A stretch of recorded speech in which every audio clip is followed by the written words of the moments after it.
And hello and welcome to the Mystic Order of the Sacred Circle. Blessings to all, and remember, you are not the wave, you are the ocean. So we have a few things that we've been working on at the prison. I don't keep track of what we do. I don't jot down notes and what weeks we work on what stuff and things of that nature. When I first got to the prison, the very first day, because they have a cabinet that belongs to the Wiccans, and I took a survey of everybody, and even though we are required to, as a title, we are required to call it Wiccan because that's what's accepted by the federal government and the prison system as a legitimate belief system, as a religion. It has to be called Wicca. They can't call it other things because they're just not accepted by the prison system. But I took a survey. Not one single person there truly considers themselves Wiccan, straight up Wiccan. We got people who are involved in many different pantheons of deity. We have people who work with fairies, like specifically. We have a couple druids, but for the most part, in general, everybody considers themselves witch, for the most part. Now, I don't always agree with their philosophy and their ideas behind things, but I don't have to. I just basically go there, present material, try to talk through things, discuss their ideas, agree or disagree, and then throw in my perspective. And a lot of times they get prison style religion. I don't think that it's 100% accurate most of the time when it comes to that perspective of it. But most of them in there are sincere and honest. I'll put it that way. Most of them are sincere and honest about their belief system. They're truly there, not just to be getting away from the guards for an hour or so, or to pass notes and all that other stuff. Now, I'm not saying that doesn't occur. I'm just saying that for the most part, that's not what they're there for. So anyway, I don't keep track of what we work on. The first thing I did was go through that locker that they have, that little locked up shelving unit, and looked through all of the material. And they had a Book of Shadows, which I have a copy of. The thing is that thick. It's massive.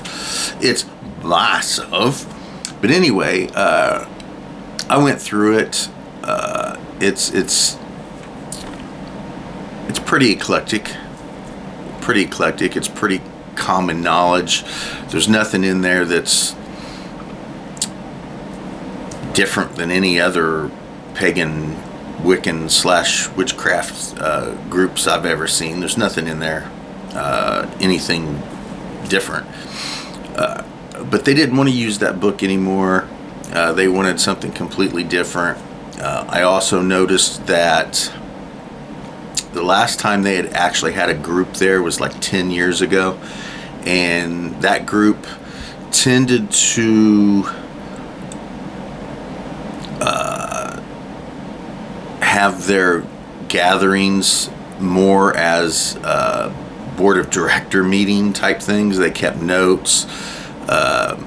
They would discuss what they talked about.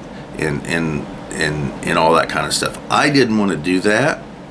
Now again, I've told them many times that I will work around the way they want to do things, as long as it's within the rules and regulations, that sort of stuff. I'll work around what they want to do versus what I want to do or what I would prefer to do, because I'm there for them, they're not there for me. So, but they didn't want to do it that way either. They didn't want to have that structured group note-taking and all that stuff. They weren't really interested in that either. Now, I don't know if it was the person running the group or whether they actually had a guard or somebody in there that required that sort of thing, but they don't want to do that sort of stuff now. And I'm pretty eclectic and off the cuff when it comes to stuff anyways, myself personally. So that's how I do things. But a week or so ago, we was working on this. And Hermes Trismegistus is said to have written and designed this here. And it describes the elements, and then it goes into salt and mercury and sulfur, and then the moon and the sun, and then everything. And it basically goes through and talks about the conscious and subconscious aspects of that. So for the last week or so, we've been playing around with that. I like to do what they want to do. Like the last couple weeks, they've been wanting to do shielding and grounding. So we've been working on that, and I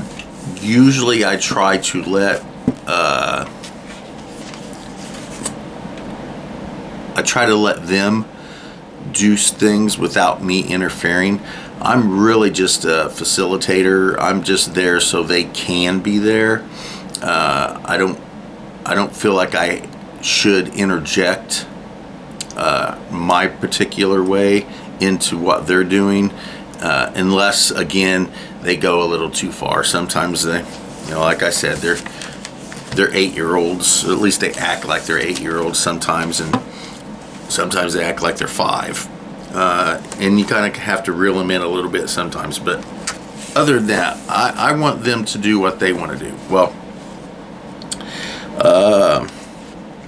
they have decided that they want to start dealing with servitors.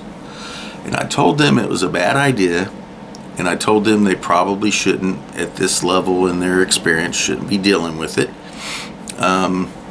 But they're insistent, and no skin off my nose. So I think for the next couple weeks, we're going to delve a little bit into that topic. Now, I found a book years ago. It was a little more of like a little typed up manual that somebody had made in an old used bookstore in, I think it was St. Petersburg, Florida. I'm not 100% sure, but I think it was in Florida. I could be wrong, but anyway, it was, and here's the book. I photocopied it. And this is basically servitor material. But I think it's more along the lines of what they should not be doing. And we discussed that. And they wanted to see the book. And I told them that I didn't think that... First of all, I didn't think it would get past inspection. Just seeing the cover of that, I don't think that it would get past inspection. And if anyone actually read it, I'm pretty sure that they wouldn't get that past inspection. So they're not going to get a copy of it, I don't think. But they wanted to see it, and we discussed the topic. And I told them I thought this, being this manual here, was a decent example of what they should not be doing. And so we discussed it for a while, and it was talked about maybe this would be a good teaching experience of what not to do if we kind of delved into it a little bit as a this is what you should not be doing. And I don't disagree with that. Now, I know, I'm not an idiot, I know that, first of all, some of them really would like to know what not to do. But some of them, knowing that I suggest not, that now they want it even more, right? Again, 5-year-old to 8-year-old, you tell them no, and now they definitely want it. But I thought about it, and it's not my place, no matter what anybody says, it's not my place to tell them what they can and cannot do. Plain and simple. They are human beings, they are adults, regardless of their situation, regardless of everything. I'm not their caretaker. I'm not their boss. I'm not their owner. It's not my place to direct them away from something or direct them towards something that they don't want to be directed towards. Now, could I simply say I'm not dealing with it and it's on you? I'm not bringing it in. It ain't going to happen. Not with me. I could do that. But again, I think this is a really good teaching experience of what not to do, at least for them.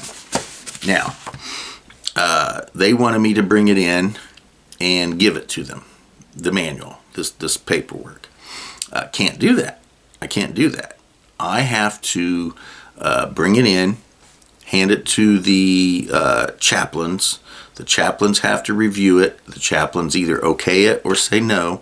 If it's okay, they give it to me, or they place it straight into the cabinet, and then it's available, and then they can do with as they please. As I said before, just looking at the cover, I'm positive that when the chaplains see it, they're just going to say no. They may look at it and then decide to read a little bit. If they do that, it ain't going to happen. I'm pretty sure it's not going to happen, right? Regardless. Now, I can bring this in and I can do a teaching class on this and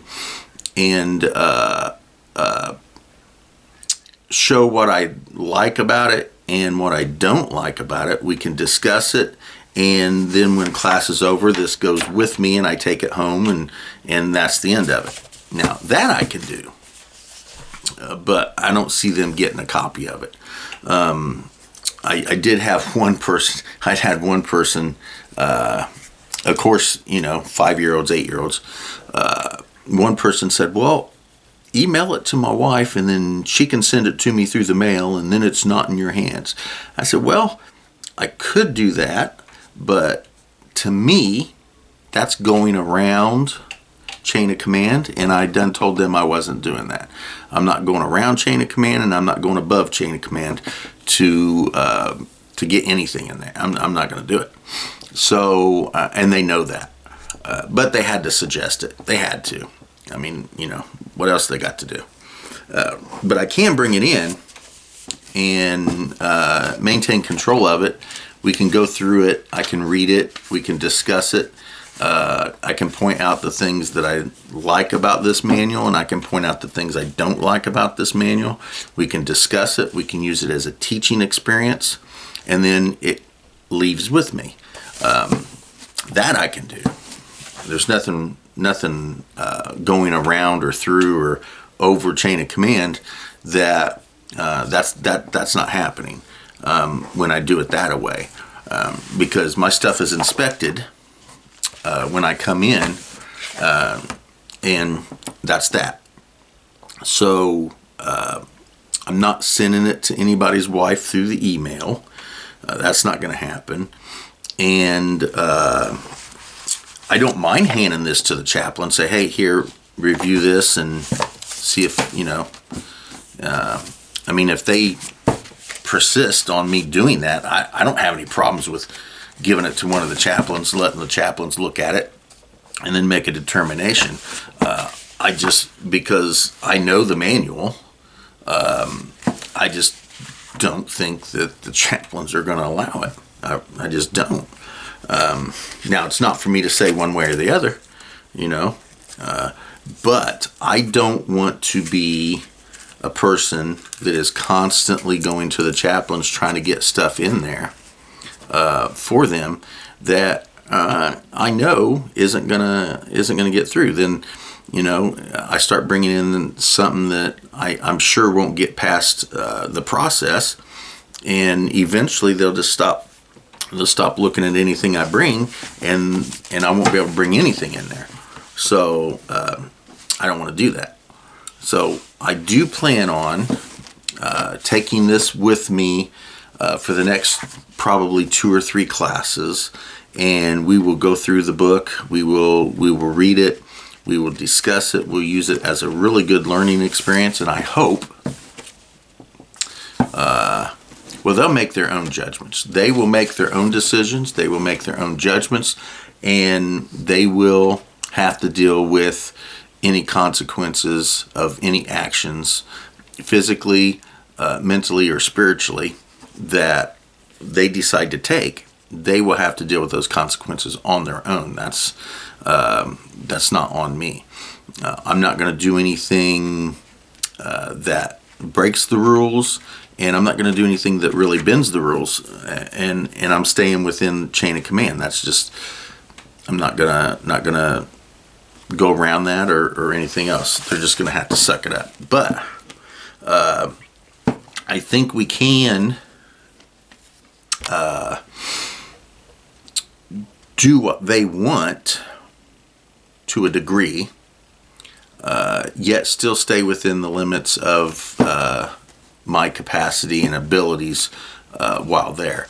And bringing this with me and maintaining control of it and reading from it and discussing it is well within the realm of my ability.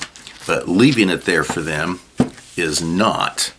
And although I could give it to the chaplains and let the chaplains make up their mind with it, I just don't see that as a realistic possibility. Now, once we go through this manual, and let me see, I think it's only 20 some pages. Well, no, hold on, it's a little more than that.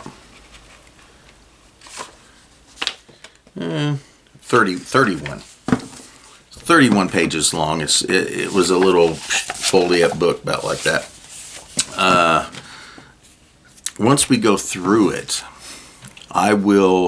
what I plan on doing is relying on a few of the more realistic and adult-like people that are there, and just have them kind of decide whether they think that it would get past the chaplains, and if they think it would get past the chaplains, then we can discuss maybe leaving it with the chaplains and letting them make up their own mind.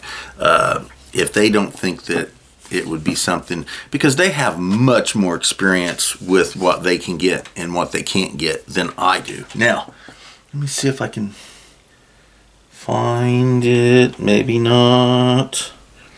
They're around here somewhere. I know they are. So there's oh, here they are. Okay, hold on. Move that stuff here. Bingo bango. Okay, now, WeMoon. It's some company that does these little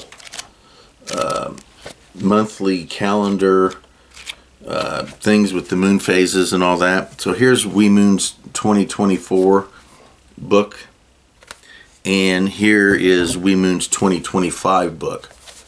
Again, it's just a little, this is all it is. This is just a little calendar type thing that has the monthly moon phases, and then, you know, pagan like information and stuff like that, right? Pretty simple, pretty easy. It's an almanac type thing.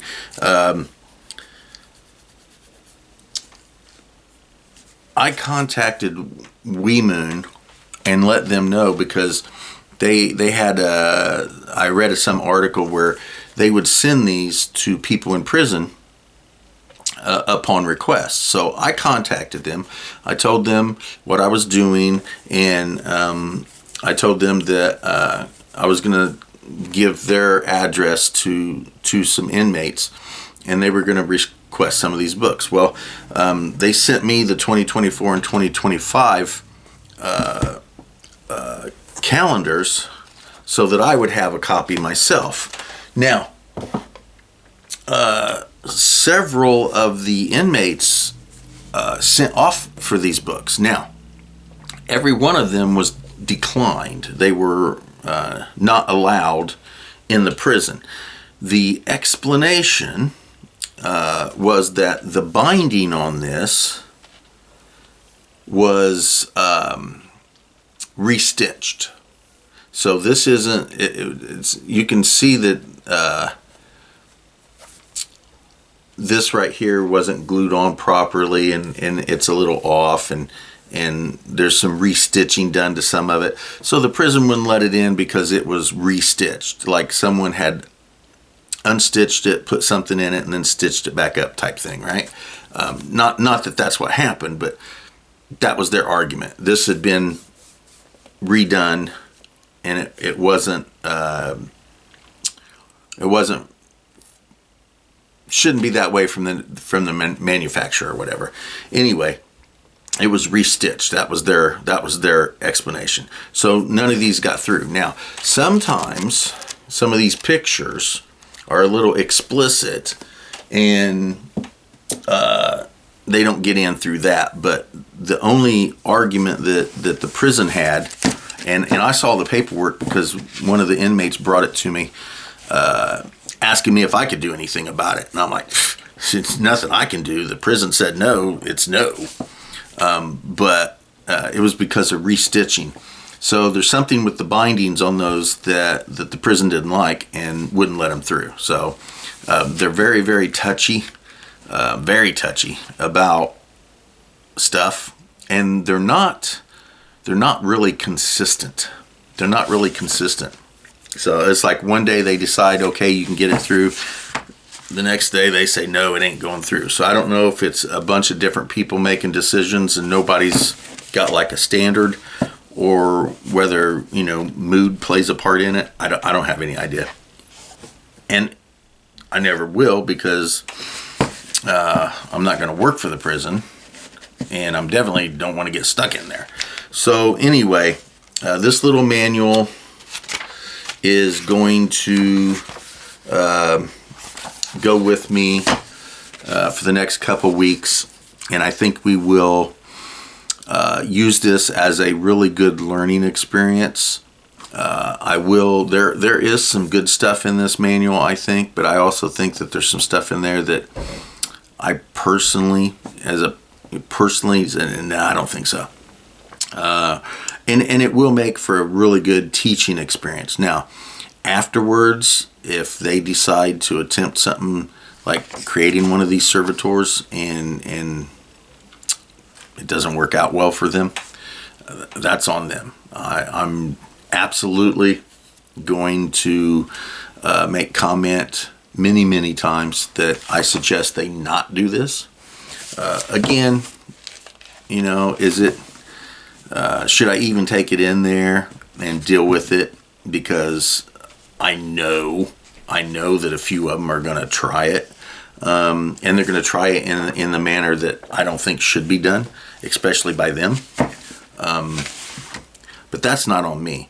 I'm there as a teacher, and it is not. I don't accept responsibility as a teacher if someone uses something in a manner that is negative. That's not on me. Just like when I teach martial arts, I very explicitly tell people this will hurt people. This will seriously hurt someone. If you do this for real and you do this with intent to harm somebody, you could severely injure or kill somebody. Now, does that stop me from teaching it? No, it doesn't stop me from teaching it. This is what I do. But if somebody uses it improperly, or if somebody uses it very properly, that's not on me. It's not my decision what they do with it. I'm there as a teacher, as an instructor, but I'm not their parent, and I'm not responsible for what they do with it after I teach it to them. That's not on me. So I feel the same way with the topic of paganism. My job is to express my experience and to give my point of view and to teach the knowledge, the wisdom, and the skills that I have. Now, if they don't accept the wisdom of it and they want to create their own version of it, that has got nothing to do with me. Honestly, nothing to do with me. That's just the way I feel. You can disagree all you want. You can think that an instructor has a responsibility for how people use what they're taught, and if you believe that, that's fine. I mean, doesn't hurt my feelings in the least bit. But as a not just a martial art instructor, but as a legitimate combat fighting instructor, I can tell you my martial arts and my paganism is a personal experience that I've had. I have gained experience, skill, and wisdom from it. Now, when I impart that to people, and I attempt to impart all of that, the skill, I can't impart experience. They have to gain that themselves. But I do attempt to impart the skills that I've learned and the wisdom that has come from that. And that will create the experience. But if they choose not to abide by the wisdom that comes with it, that is not my fault at all. So, I do need to do some work with this before class on Sunday, and I don't have any more plastic sheets, but I do need to find some way of binding this up somehow and putting it in my manual so that we can work on that next week. And I think if they want to continue with this after the first week, it'll take a week or two, I think, to get through this and to discuss it decently, and then the decision can be made after we go through all this whether or not they would want me to present it to the chaplains and see if they can get it actually into the cabinet. I don't know. I mean, honestly, truly, in my opinion, it depended on which of the chaplains I handed it to be totally honest. I know that if I gave it to one particular chaplain, it's not gonna happen. Another chaplain, maybe not. Another chaplain, I think, would just kind of, like, oh, okay, yeah, okay. And it might go through. I don't know. I'm not 100% sure I'd even leave it there for them, even if I could. Like I said, servitors, there's nothing innately bad about it. Just like there's nothing innately good about it. It's everything is neutral. It depends on how it's perceived and how the action is taken with it, right? Magic isn't white or black. Magic is just magic. It's neutral. It's gray. There is no good and bad. Where that comes in is the actions that are taken from what is known, right? So creating a servitor, especially one from this version, isn't necessarily good or bad. It's how you intend it and how it's done. I just think that, especially with the lack of experience that most of them have, and the nature of a servitor in of itself, would lend to more negative results than positive results, just personally. But they're very adamant about it. They want to at least learn about it, and just because truly everything is absolutely neutral, it's not really my decision to decide whether or not they should learn about it. I'll go ahead and instruct them the best that I can in the way that I can, and they'll have to make up the decision of whether or not it turns out to be something positive or negative. That's not on me, that's on them. So those are the two projects. Just working on this a little bit more, and then getting this servitor situation set up, and I guess then we'll deal with that Sunday. Saturdays, of course, I am at the dojo all day, and I have decided that on Saturdays, 3 o'clock Eastern Standard Time, the kids class goes from 3 to 4, and then the adults class is 4 to 6. I'm going to continue to do the live YouTube through Zenshin Academy. So we're going to go ahead and continue to do that as well. So again, thank you guys for showing up and watching the video, and blessings to all.